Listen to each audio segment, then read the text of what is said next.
Supreme court ने नैब तरमीमी bill की कई शिकें कालअदम करार दे दी। अवामी ओहदों पर बैठे तमाम अफराद के मुकदमात बहाल। नैब को 7 रोज में तमाम रिकॉर्ड मुतल्लिका अदालतों को भेजने का हुक्म। आमदन से जायद असासों की तारीफ तब्दील करने की शिक पे आइन के बरक्स करार दी गई। सुप्रीम कोर्ट ने बेनामी की तारीफ से मुतल्लिक नैब तरमीम भी कालअदम करार दे दी। मुकदमा साबित करने का बोझ नैब पर डालने की शिक भी कालअदम। अदालत ने सर्विस और पाकिस्तान के खिलाफ रेफरेंस फाइनल करने की शिक बरकरार रखी। नैब तरमीम के खिलाफ चेयरमैन PTI की दरखास्त काबिल समाअत करार। सुप्रीम कोर्ट ने 2-1 की अक्सरियत से फैसला सुनाया। 58 सफ़हात पर मुश्तमिल तहरीरी फैसला भी जारी कर दिया गया। फैसले में जस्टिस मंसूर अली शाह का इख्तलाफी नोट शामिल है।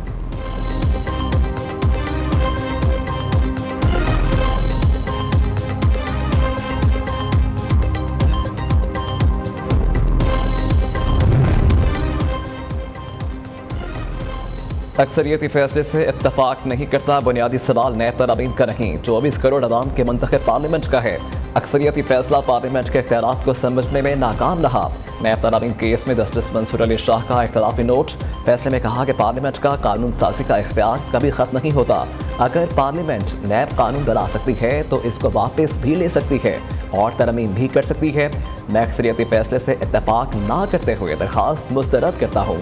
वक्त की कमी के बायस इख्तलाफी नोट की तफसीली वजूहात बाद में जारी करूँगा। ये जो फैसला आया आज सुप्रीम कोर्ट की तरफ से, ये एक्सपेक्टेड था। पाकिस्तान पीपल्स पार्टी, चाहे वो गिलानी साहब हो या जो भी स्टेज पे बैठे हुए हैं, हमने तो केसेस देखे हैं, आज भी देखने के लिए तैयार है। पुराना कानून के तहत हो, नया कानून के तहत हो, वो तो हम उससे हमें कोई फ़र्क नहीं पड़ता। पॉलिटिकल तरीके से हम ये इलेक्शन डेट का सवाल का हल निकालें और एक वक्त पे प्रोविंशियल और जनरल असेंबली की इलेक्शंस करवाया जाए। सुप्रीम कोर्ट से ही फैसला मुतवक्किल था। नैब मुकदमात का सामना करने के लिए तैयार हैं। पीपल्स पार्टी के लिए नैब कोई नई चीज़ नहीं। बिलावल भुट्टो का अदालती फैसले पर रद्द-ए-अमल। चेयरमैन पीपल्स पार्टी ने इलेक्शन कमीशन से फौरी इंतखाबात की तारीख देने का मुतालबा दोहरा दिया। चेयरमैन पीपल्स पार्टी के नाम लिए बगैर नून लीग पर शदीद तनकीद। बोले के प्लेइंग 11 फील्ड्स की शिकायत की एक सियासी जमात से है। हमारी एक इत्तेहादी मुश्किल में है तो पाँव और मुश्किल से निकाल कर गला पकड़ते हैं। 2013 में जनरल पाशा और इफ्तिखार चौधरी के साथ मिलकर पीपल्स पार्टी को पंजाब से निकालने की साजिश करते रहे। बिलावल भुट्टो का तहरीक इंसाफ पर भी निशाना। कहा कि 2018 में साकिब निसार, जनरल फैज और PTI का गठजोड़ था। पीपल्स पार्टी की CEC का बढ़ती महंगाई पर इजहार तशवीश। पंजाब के सलाम मुतासरा इलाकों को आफत ज़दा करार देने का मुतालबा कर दिया।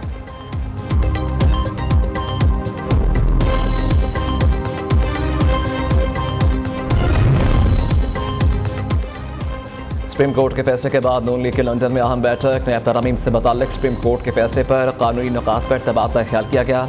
अता तारड़ और मलिक अहमद खान की कानूनी नुकात पर ब्रीफिंग। नवाज शरीफ की वतन वापसी पर भी बातचीत। राना सनाउल्लाह ने नैब तरमीम पर अदालती फैसले को मुतनाज़ करार दे दिया। कहा कि नैब का पुराना कानून बहाल होने पर तहरीक इंसाफ को मुबारक हो। अब नहीं जमानत भी नहीं मिलेगी और 90 रोज़ के रिमांड काटना होंगे।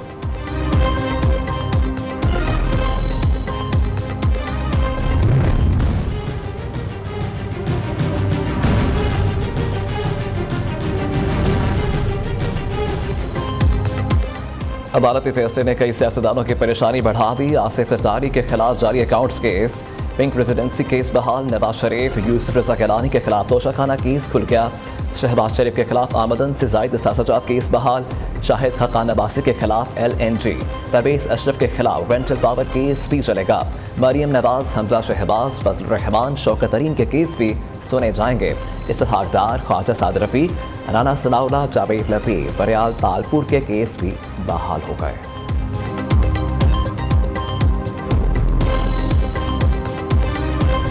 रिपोर्ट सामने आ रही हैं उसमें कुछ ऑफिशियल भी हैं, सरकारी एहलकार और ऑफिशियल भी उसमें शामिल डेफिनेटली होंगे और कुछ सियासी जमातों के अरकान भी जो सियासतदान हैं जिनका तल्लुक मुख्तलिफ सियासी जमातों से हैं, उनके नाम भी सामने आ रहे हैं। देखें, ये जो मसला है ना, इसके दो पहलू हैं। जैसे आप खुद बयान फरमा रहे थे कि एक तो सरेदस्त वो मसला है, जैसे अभी मेरे दोस्त कह रहे थे कि कोई मार्केट पे ख़ास असर नहीं नज़र आ रहा। इफ़ेक्टिव रिज़ल्ट्स हासिल करने के लिए जो एग्जिस्टिंग साइकिल है इस इलिसिट एक्टिविटी की, उसको एड्रेस करना है, उसको तोड़ना है। बिजली चोरों और जखीरा अंदोजों और स्मगलर्स को नहीं छोड़ेंगे, सहूलतकार सरकारी अफसरान भी नहीं बचेंगे। वज़ीर आज़म का नियो न्यूज़ के सवाल पर जवाब, कहा कि डॉलर की जखीरा अंदोजी सुन लें और उनको नुकसान होगा। ज़ीरो टॉलरेंस के साथ जखीरा अंदोजों और मुनाफाखोरों के गठजोड़ को तोड़ना होगा। किसी छोटी या बड़ी मछली को नहीं, सिर्फ कानून की मछली को जानता हूँ। जितने भी वक्त के लिए रहे भरपूर तरीके से काम करेंगे। 200 यूनिट इस्तेमाल करने वाले बिजली सार्फिन के बिलों के अक़सात का फैसला जल्द करेंगे।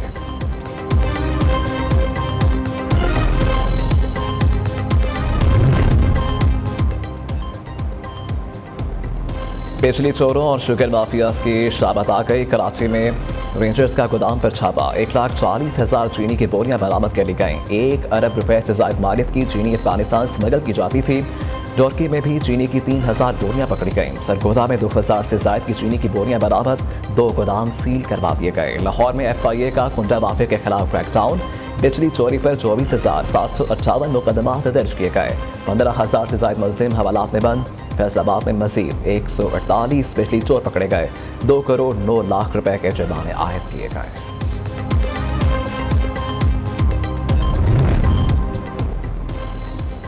गुजरांवाला में पुलिस कांस्टेबल के थाने में फायरिंग, सब इंस्पेक्टर कत्ल। कांस्टेबल यूनिस ने मामूली तलब कलामी पर सरकारी असलहे से फायरिंग कर दी। मुहर्रर मौजज़ाना तौर पर महफूज रहा। पुलिस ने लाश को पोस्टमार्टम के लिए हस्पताल मुंतकिल कर दिया।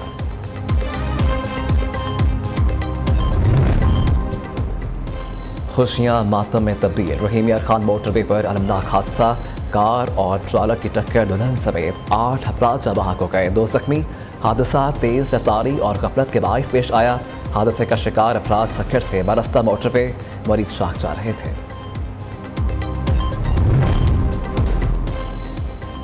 बलोचिस्तान में सिक्योरिटी फोर्सेस का ऑपरेशन, 3 दहशतगर्द हलाक। पाक फौज के सूबेदार कैसर रहीम ने बहादुरी से लड़ते जामे शहादत नोश किया। 1 सिपाही जख्मी। शहीद सूबेदार कैसर रहीम की नमाज जनाजा कोयटा गैरिसन में अदा और कमांडर बलोचिस्तान समेत सीनियर अस्करी हुकाम ने शिरकत की। ISPR का कहना है कि सिक्योरिटी फोर्सेस दहशतगर्दी की लानत को ख़त्म करने के लिए पुरआज़म हैं।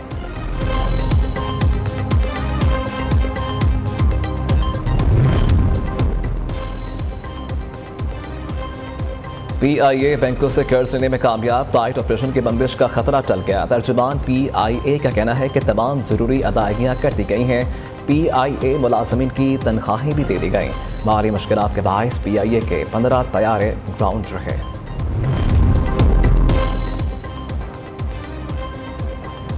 ओवरसीज पाकिस्तानीज़ के लिए सोनी धरती स्कीम का ऐलान कर दिया गया। इनामी स्कीम के लिए 20 अरब रुपए जारी।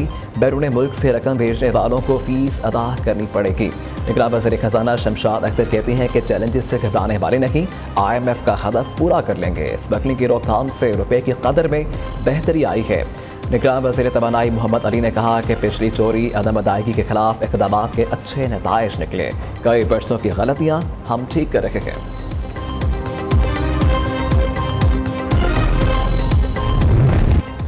सिंध में ईरानी तेल और डीजल की स्मगलिंग कौन करता है, नियो न्यूज़ ने खोज लगा लिया। कराची के जिला मरीर में 16, वेस्ट में 7 जबकि ईस्ट में 13 स्मगलर सरगर्म हैं। सखर में 14, शिकारपुर में 10, खैरपुर और घोटकी में एक स्मगलर सरगर्म होने का इंकशाफ है। कराची में ईरानी तेल सकरान और जब चौकी की जानिब से आता है। नियो न्यूज़ ने 61 बड़े स्मगलर्स की फहरिस्त हासिल कर ली।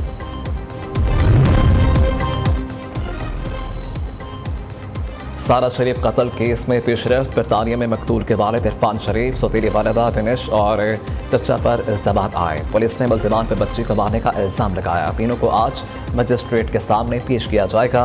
मुल्जिमान को बुध के रोज़ बरतानिया पहुँचते ही गिरफ्तार कर लिया गया था।